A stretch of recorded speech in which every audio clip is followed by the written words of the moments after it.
النهارده هنعمل لكم الكشري المصري بتاع المحلات، يمكن احسن كمان من بتاع المحلات لو جربتوه. طبعا كل حاجه انت بتعمليها احسن من بره يا ماما. تسلمي يا حبيبتي.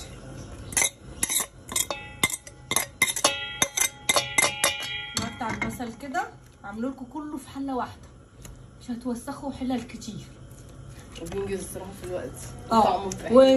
وسريع سريع سريع جدا. هتستسهلوا تعملي الكشري بعد كده.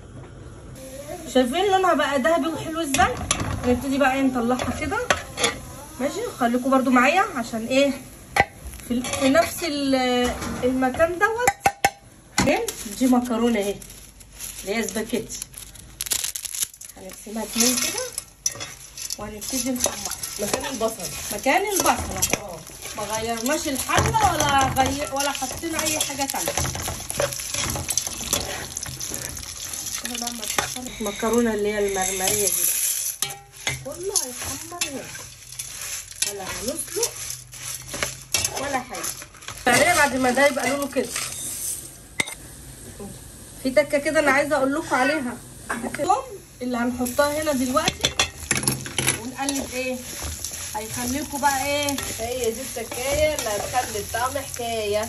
هنغسل الرز اهوت ونحط عليه ايه نص كوبايه عدس اصفر ونغسله لكم عليه اهو. غاسلين فيه ايه شويه ايه العدس الاصفر بس ونسوح فيه العدس الايه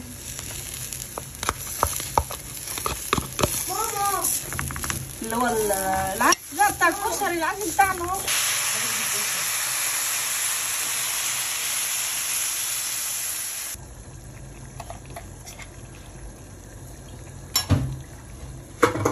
هتضيفي الملح بتاعك وتقلبيه. هنحط دي التقليه بتاعت الكشري، بس هعمل لكم فيها حبه تكات بقى، هي دي اللي بتخلي لكم الكشري جميل. حبه كزبره حط على الطوميه كده وهي بتتشوح، وشويه كمون. هنفضل معاها بس كده اما تدي لون كده ذهبي كده، نروح حاطين لها الايه لونها بقى مصفر اهي.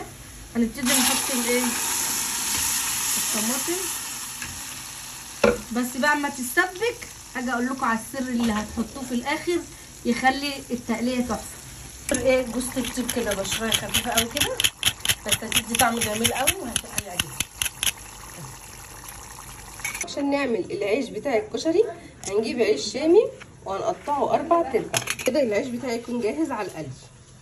هضيف العيش بتاعنا ده. العيش بتاعنا حمصته، هبتدي اطلعه. فلفل شويه ملح، والعيش بتاعنا هيبقى مقرمش وجاهز تاكليه. بره التومه وهنضيف عليها الخل.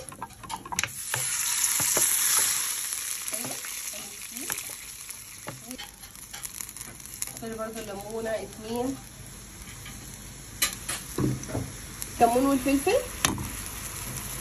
هنحط بقى معلقه من هريسه الشطه دي اختياري، اللي يحب الحاجه تبقى مشطشطه.